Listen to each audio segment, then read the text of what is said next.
Mister Bhutto की हुकूमत खत्म हो चुकी है।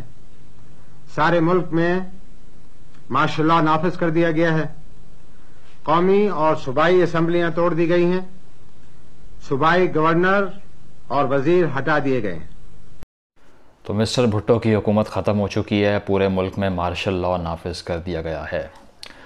ये तकरीर, ये खूबसूरत चेहरा जो आपने अभी देखा और ये मनहूस दिन जिस दिन मैं बात कर रहा हूँ और आप भी मुझे शायद सुन रहे हों आज ही की तारीख़ में, ये दिन है 5 जुलाई का। और 5 जुलाई 1977 को पाकिस्तान की तारीख़ का एक स्याह तरीन बाब शुरू हुआ, the blackest day in the history of this country, और I would say in the history of any democratic country. शायद एक ऐसा मार्शल लॉ यहाँ पर नाफिज हुआ जिसने हमारे सोशल फैब्रिक को ही बर्बाद कर दिया, जो कि इससे पहले जिसकी मिसाल ही नहीं मिलती थी कहीं पे।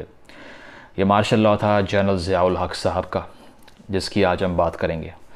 और होता इस तरह से है कि पाकिस्तान नेशनल अलायंस के नाम से एक अलायंस बनती है गवर्नमेंट की के अगेंस्ट, और जुल्फ़िकार अली भुट्टो साहब उस टाइम पावर में थे, तो उनके ख़िलाफ़ एक अलायंस बनती है। अमेरिका उसको सपोर्ट करता है। क्यों करता है?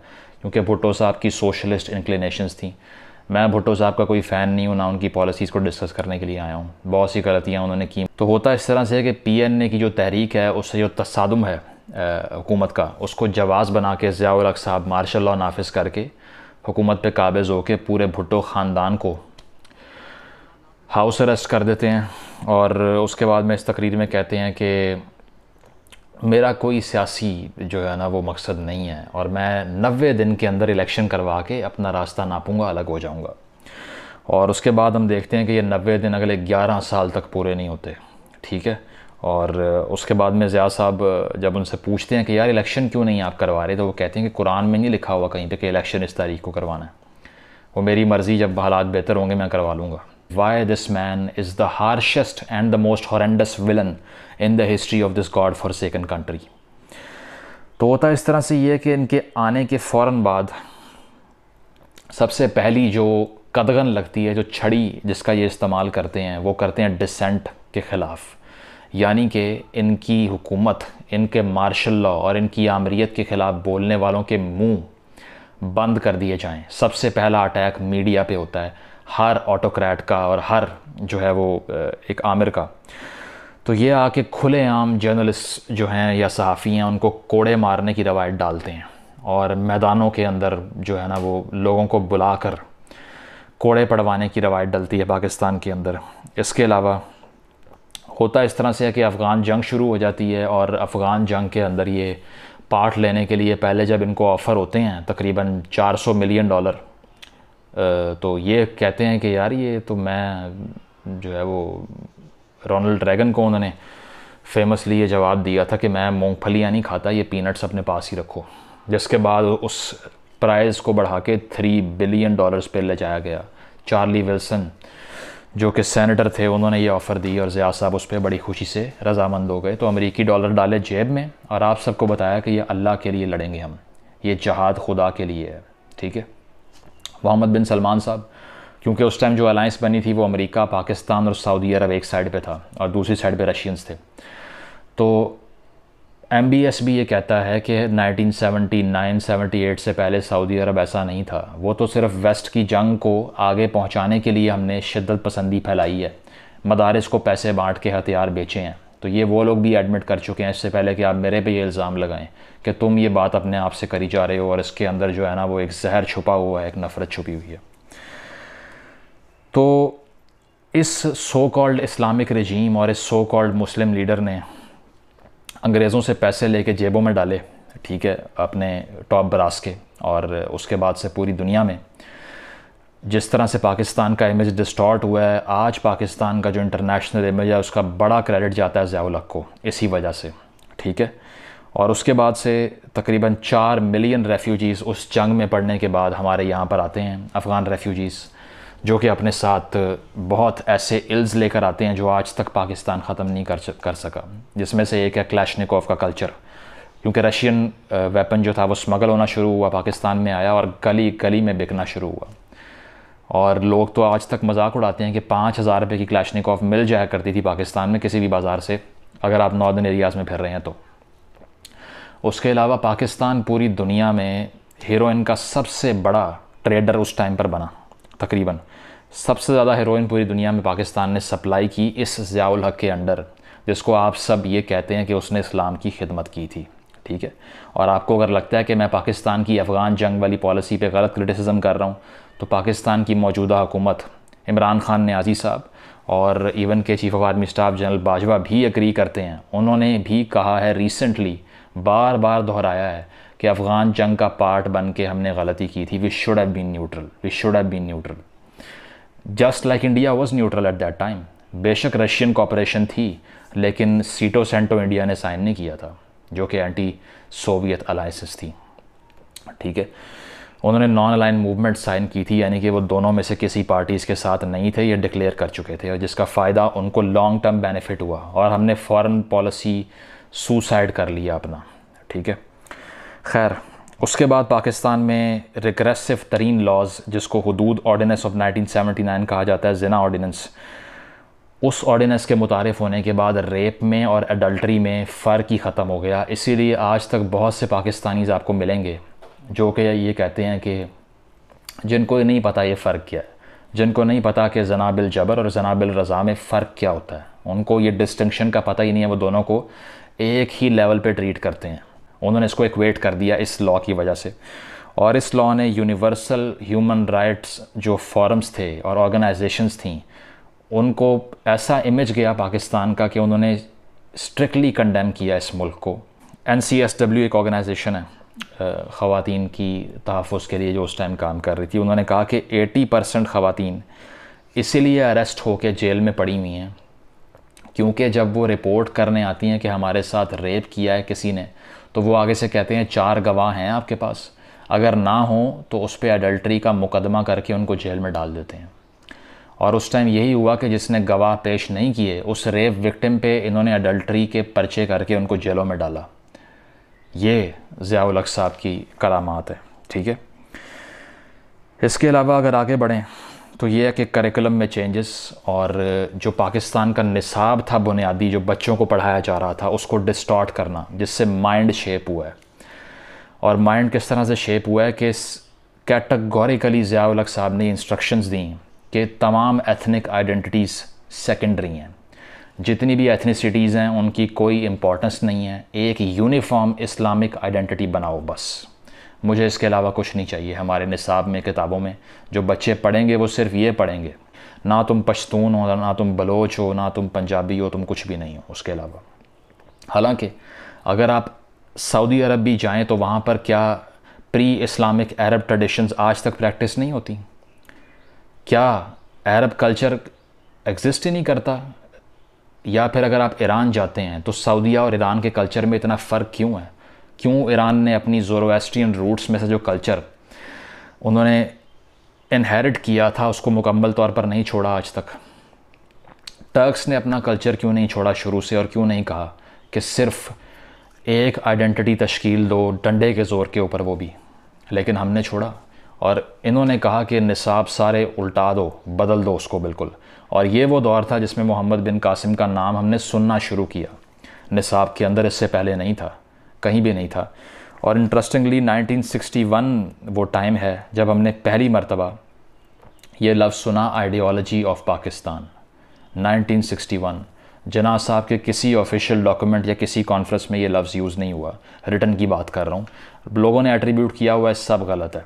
ठीक है, और ज़िया साहब ने तो इसका बेदरेग इस्तेमाल किया। और ये वो टाइम था जब इन्होंने आर्मी एक्ट में तब्दीली करके ओथ में ये शामिल करवाया कि नज़रियाती सरहदों के भी मुहाफ़िज़ हैं हम, इससे पहले नहीं था, इन्होंने करवाया, जिसकी वजह से आप आज तक देखते हैं कि पाकिस्तान की जो स्टेट है, it tries to meddle with the minds of the young Pakistani children who are studying these text books inside their schools. बचपन से ही उनके दिमागों पे काम शुरू हो जाता है, क्योंकि स्टेट रिट्रीट नहीं कर रही इस ज़ियाइफिकेशन ऑफ पाकिस्तान से आज तक। ठीक है, आगे बढ़ते हैं जी।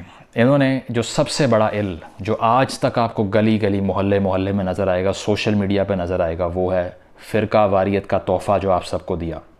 और वो किस तरह से दिया कि चंद मजहबी हलकों की पुश्त पनाही करके ऐसे कवानीन बनाना शुरू किए। ज़कात व उशर ऑर्डिनेंस बनाया जो कि एंटी शिया, सीधा सीधा एंटी शिया लॉ था।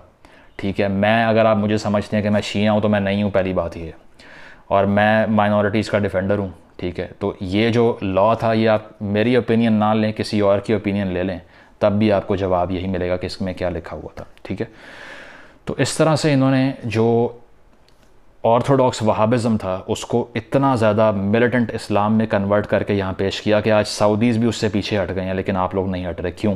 Because your minds have been functioned to think in one particular direction only.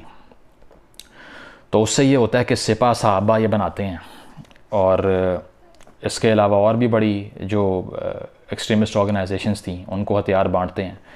इसके अलावा मदारिस भी जो है वो इनके क़यादत के अंडर पीसफुल इंस्टीट्यूशन से मिलिटरिस्टिक इंस्टीट्यूशन में कन्वर्ट होते हैं, जो कि इससे पहले नहीं था किसी हद तक। तो सिपा सहाबा बनने का अब ब्लो बैक क्या आता है? उसका ब्लो बैक ये आता है कि जो अहले तशी माइनॉरिटी थी पाकिस्तान की, वो ईरानियन रेवोल्यूशन आने के बाद से वो भी सेंसिटिव हो गए, और उन्होंने कहा कि हम मज़ीद इस सब को बर्दाश्त नहीं करने वाले।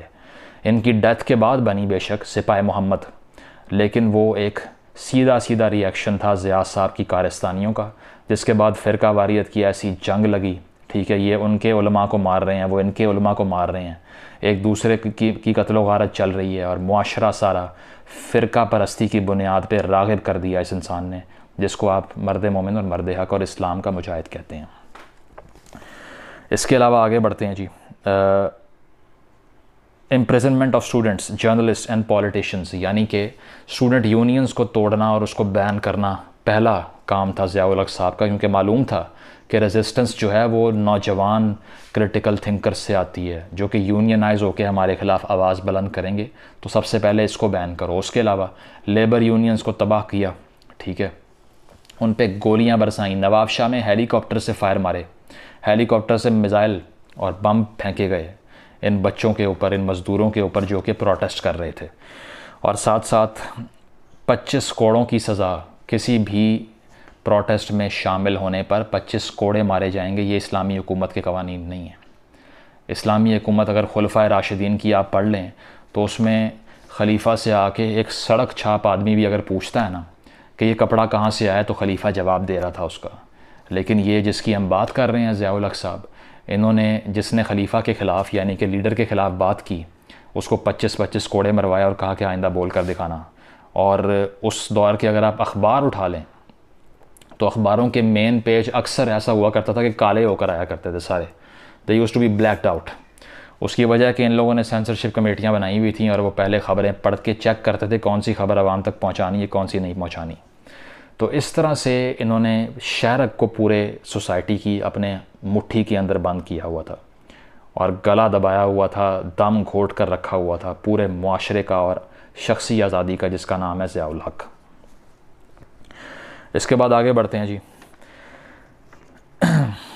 MRD की जो रेजिस्टेंस थी उस टाइम के अंदर, movement of restoration of democracy, जिसको पीपल्स पार्टी भी किसी हद तक उसका हिस्सा रही और जमातें इकट्ठी हुई, तो इस सब कवानीन के साथ साथ जिसकी मैं बात कर रहा हूँ आज के, कितने कोड़े पड़े लोगों को, और एक अंदाजे के मुताबिक तकरीबन 20,000 पॉलिटिकल प्रिजनर बनाए इस बंदे ने, 20,000। उसके अलावा जो ह्यूमन राइट्स ऑर्गेनाइजेशंस थीं वो ये कहा करती थी कि प्रिजनर्स जो बनाता है ये, उनको इलेक्ट्रिक शॉक्स लगाए जाते हैं जेलों के अंदर, उनको बर्फ़ के ब्लॉक से बांध कर उनको सज़ाएँ दी जाती हैं, उल्टा लटका के कपड़े उतारे जाते हैं, फिर मारा जाता है। इस तरह का नाज़ी टॉर्चर किया गया उस दौर में, जो हिटलर ने भी नहीं शायद किया होगा, वो इस बंदे ने किया। ठीक है, इन एक्टिविस्ट के ऊपर जो कि इसकी हुकूमत के ख़िलाफ़ थे। सिर्फ किसके इमा पर? अमेरिका के इमा पर, और वही अमेरिका जो कि कैपिटलिस्ट अमेरिका था, क्योंकि इस बंदे ने आके उनकी इकनॉमिक पॉलिसीज़ को रिवाइज़ किया और यहाँ पर वो राइज की, मैसिव प्राइवेटाइजेशन की, स्टेट की आधी मशीनरी बेच दी। ठीक है, इसके अलावा लिबरल इकनॉमिक्स को एक्सेप्ट किया। तो अगर आप लिबरलिज़म की फ़िलासफ़ी पे यकीन करते हैं और आप ये साथ साथ ये भी कहते हैं कि मैं इस्लामी शरई निज़ाम लेकर आ रहा हूँ, तो ये कैसा मजाक है कौम के साथ? ये कौन बेवकूफ़ है जो कहता है कि ये सारी रियासत उस टाइम सूद पे चला रहे थे, सूदी बैंकारी निज़ाम के ऊपर, और साथ साथ इस्लामी होने का दावा कर रहे थे? $3 अरब अमेरिकियों से लिया और साथ साथ ये कहा मैं इस्लामी लीडर हूँ। पूरी दुनिया में हेरोइन बांटी और कहा मैं इस्लामी लीडर हूँ, ठीक है। उसके अलावा अपने से सवाल करने वालों को कोड़े पड़वाए और कहा मैं इस्लामी लीडर हूँ। ख़वातीन जो कि रेप रिपोर्ट करने आई उन पर जना के पर्चे करवाए और कहा मैं इस्लामी लीडर हूँ। और इसी तरह अगर आप इस्लामी निज़ाम पे यकीन करते हैं तो आपने लिबरल इकनॉमिक्स को क्यों एक्सेप्ट किया? आपने लिबरलिज़म की जो सबसे सेंट्रल फ़िलासफ़ी है इकनॉमिक्स की, फ्री ट्रेड की, उसको गले लगा लिया और कहा कि माशाल्लाह ये आने दो, पेट्रो डॉलर्स हमें सब कबूल हैं, इसको हम ना नहीं कर सकते। लेकिन बाकी लिबरलिज़म का फ़लसफ़ा जिसमें ख़वातीन की आज़ादी की बात है, जिसमें माइनॉरिटीज़ की रिस्पेक्ट की बात है, जिसमें जेंडर इक्वालिटी की बात है, जिसमें प्रेस फ्रीडम की बात है, वो सारा मैं साइड पे कर दूंगा। इकनॉमिक्स मुझे बहुत पसंद है लिबरलिज़म की। तो अब आप देख लें कि आपने इनको इस्लामी लीडर कहना है या कॉन मैन कहना है, ठीक है। तो उसके बाद अगर आगे बढ़ें तो एक अंदाज़े के मुताबिक जो ज़िया-उल-हक़ साहब ने अफ़गान वॉर में इंटेलिजेंस की, उसके डायरेक्ट नताइज ये सामने आए कि तकरीबन 60 से 80 हज़ार पाकिस्तानी मारे गए। 60 to 80,000 Pakistanis lost their lifes just because of the intelligence in the Afghan war, जिसको आज का पाकिस्तान और आज की पाकिस्तानी हुकूमत ख़ुद कहती है कि बहुत गलत फ़ैसला किया था before you try to say that I am anti state. इसके बाद होता ये है कि ज़िया साहब की तो डेथ हो जाती है और आपको याद होगा कि बहुत सी किताबें भी इस पर लिखी गई। वो जो मोहम्मद हनीफ़ साहब की किताब है केस ऑफ एक्सप्लोडिंग मैंगोज़, वो भी इसी ह्यूमर पे बेस्ड है कि जब इनका तैयारा C-130 जो कि बहावलपुर से एक तकरीब अटेंड करके आ रहे थे, ये उससे पहले इनको काफ़ी ख़तरा था। तो होता ये है कि वो तैयारा जिसमें जो है ना अमेरिकन US एम्बेसडर भी बैठा होता है और इनकी जो जनरल अख्तर अब्दुर्रहमान भी मौजूद थे जिन्होंने तालिबान को हेड किया था कोल्ड वॉर के अंदर, वो सब मौजूद थे, वो सब मारे जाते हैं। और वो जो साइट थी, क्रैश साइट, उससे आम के बीज मिलते हैं। और तो एक सस्पेक्ट किया लोगों ने कि शायद इसमें बॉम्ब प्लांट हुआ था, जो आम के सीड्स थे उसके अंदर। लेकिन आज तक किसी को मालूम नहीं है कि असल वजह क्या थी। उसकी वजह ये है कि बहुत से लोगों पे इल्ज़ाम लगता है, अक्सर इंडियन लोगों पे इल्ज़ाम लगाते हैं, इंडियन एजेंसीज़ पे, अक्सर मोसाद पे इल्ज़ाम लगाते हैं जो कि वो थी इसराइली एजेंसी है। उसके अलावा अक्सर CIA पे इल्ज़ाम लगाते हैं और अक्सर मिलिट्री के अंदर के लोग जो बहुत ज़्यादा परेशान हो चुके थे ज़िया साहब से, उन पे इल्ज़ाम लगाते हैं। तो अब इसमें मुझे तो जो चीज़ें समझ आती हैं वो दो समझ आती हैं। एक तो ये कि मेरा ख्याल है कि सीधा CIA की एक मूव थी, वही CIA जो ज़िया को लेकर आई, जिसने उस भुट्टो को फांसी पे लटका दिया जो कि पाकिस्तान के पहले पॉपुलरली इलेक्टेड लीडर थे। और अक्सर जगहों पे ये भी लिखा गया है कि भुट्टो की इन्होंने he ordered that his pants be removed after his hanging and he be checked that whether he was circumcised or not. That was the level of the prejudice of this man, who was a draconian person. तो होता ये है कि CIA का जो मैं बात कर रहा हूँ वो कंस्पिरेसी तो नहीं मैं कह रहा कि वो है। उसकी वजह ये है कि जॉर्ज शुल्ट्ज़ जो उस टाइम सेक्रेटरी ऑफ स्टेट थे अमेरिका के, उन्होंने CIA और FBI दोनों को कह दिया कि ज़िया के केस को इन्वेस्टिगेट नहीं करना, इससे दूर रहो, ठीक है। और उन्होंने और भी कोई इन्वेस्टिगेशन नहीं होने दी, किसी ने कोई बयान नहीं दिया, चुप करके बात को नीचे लगा दिया। और लास्ट मोमेंट पे US एम्बेसडर फ्लाइट का पार्ट बन गया।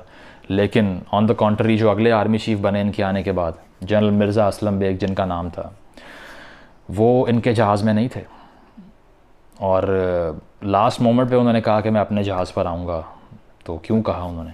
और उसके बाद में जब वो क्रैश हुआ तो उनको, वो एरियल थे उस टाइम, उनको इतला मिल गई, बहावलपुर में लैंड नहीं किए, इस्लामाबाद आ गए। तो बहुत से लोगों ने कहा कि America was in contact with the next guy. खैर, पॉइंट ये नहीं है, पॉइंट हिस्ट्री पढ़ाना नहीं है। पॉइंट ये है कि इनके जाने के बाद पूरी सोसाइटी इस लाइंस में डिज़ाइन हुई कि आज आपको सही गलत का फ़र्क ही समझ नहीं आता। आज अगर हम एक्सट्रीमिज़म को कंडेम करें तो आप कहते हैं कि तुम इस्लामिक प्रिंसिपल्स को कंडेम कर रहे हो, हालांकि आपको ये पता ही नहीं है कि वहाबिज़म जो है वो 20वीं सेंचुरी में आता है। उसका तो इस्लाम की रियल फ़िलासफ़ी और डॉक्ट्रिन से कोई ताल्लुक़ ही नहीं था उस तरह से। उसमें आधे से ज़्यादा लॉज जो इतने रिजिड हैं, जो सिर्फ कोल्ड वॉर में पर्पस अचीव करने के लिए अकॉर्डिंग टू मोहम्मद बिन सलमान लाया गया, वो इसलिए लाया गया था कि एक पर्पस रेडिकल लेफ़्ट को हराने का था, तो रेडिकल राइट चाहिए थी उसके लिए, जो धमाकों से अपने आप को उड़ा सकें, जो ख़वातीन को कोड़े मारें, जो सहाफ़ियों की ज़ुबानें काटें, वो वाला इस्लाम इन्होंने इंट्रोड्यूस करवाया, इससे पहले नहीं था। तो हमने इस्लाम की एक इंटरप्रिटेशन को इक्वेट कर दिया ऑर्थोडॉक्स रिलीजन के साथ, जिसका ताल्लुक़ उससे नहीं था इस तरह से। और आज के पाकिस्तान में अगर आप शख्सी आज़ादी की बात करें तो आप इस ज़िया के डॉक्ट्रिन को वायलेट करते हैं और लोग आपको गालियाँ देते हैं, वो आपको रेडिक्यूल करते हैं। तो होता इस तरह से है कि जो 1980s के अंदर जो लोग 15-20 साल के थे उस एज में, यानी कि जो 1970s में पैदा हुए थे, अर्ली 70s में, आज वो लोग 40-45 साल की उम्र के हो चुके हैं पाकिस्तान में। आप उन सब को जाके देख लें, बिल्कुल सब के सब यूनिफॉर्मिटी वाली सोच है सबकी, शदीद एक्सट्रीमिस्ट हैं, मोस्टली 90% की बात कर रहा हूँ, एक्सेप्शन मुझे ना सुनाइएगा। 90% उसमें से यूनिफॉर्मिटी के साथ एक्सट्रीमिस्ट सोच को परवान चढ़ाते हैं, टेररिस्ट सिंपथाइजर्स हैं, ठीक है। वही जो OBL को मार्टर कहेंगे और मुल्ला उमर भी उनका हीरो होगा, ठीक है। इसके अलावा वो शदीद मिसोजिनिस्टिक होंगे। ये सारे 40 से 45 साल की या 50 साल की उम्र के लोग, जिनको नहीं पता कि 60s का पाकिस्तान किस तरह का था, कितनी ओपन सोसाइटी थी उस टाइम पे किसी हद तक। उसकी वजह यह है कि उन्होंने अपनी जवानी ही ज़िया के दौर में देखी और उसके बाद का पाकिस्तान का तो बेड़ा गर्क हो गया ना, जो भी हुआ। तो आज सलूशन इस सब चीज़ों का क्या है? सलूशन ये है कि ये एक वार्निंग है। जब भी कोई पॉलिटिकल लीडर आके किताबों में आपका निसाब बदलने की कोशिश करे, ठीक है, जब भी कोई पॉलिटिकल लीडर आकर प्रेस को कंट्रोल करने की कोशिश करे, ये मैं इंडियंस से भी बात कर रहा हूँ, because a lot of Indians follow me as well and they are my brothers and sisters, but they have to identify the threat. Economic progress तो भाड़ में गई ना, अगर सोशल फैब्रिक ही बर्बाद हो गया तो इकोनॉमी का क्या करना है आपने। तो बात यह है कि अगर आप हिंदुस्तान के अंदर इस टाइम या पाकिस्तान के अंदर इस टाइम ये सब हो रहा है कि करिकुलम को चेंज किया जा रहा है, सहाफ़ियों को बोलने नहीं दिया जा रहा, जर्नलिस्टिक फ्रीडम ख़त्म हो रही है, प्रेस फ्रीडम ख़त्म हो रही है, और ख़वातीन को, women are treated very badly, बुरी तरह से ट्रीट किया जा रहा है उनको, स्टेट लेवल पे मिसोजिनी प्रैक्टिस की जा रही है और लोगों को फ़िरका वारियत और रिलीजन की लाइन में बांटा जा रहा है, तो आप समझ लें कि आपके मुल्क पे इस टाइम भी ज़ियाउल हक का रूल है। तो इस सारी legacy of draconian policy formation and legislations and brute control and brute force, इस सारी लेगेसी से सीखना ये है कि जब भी कोई पॉलिटिकल लीडर आए और वो ये सारे काम कर रहा हो तो समझ जाओ कि आवाज़ उठाने का वक्त आ गया है। अगर आवाज़ नहीं उठाओगे तो आने वाली हज़ारों जनरेशन्स भी इसी तरह एक्सट्रीमिज़म का शिकार होकर डिसइल्यूजन्ड हो जाएंगी, और आपकी जो कौम है वो तरक्की की रेस जो आजकल दुनिया में चल रही है वो उससे बहुत पीछे रह जाएगी, और वो तरक्की की जो बस है वो कुचल के आपको आगे गुजर जाएगी, लेकिन आपका इंतज़ार नहीं करेगी। Thank you.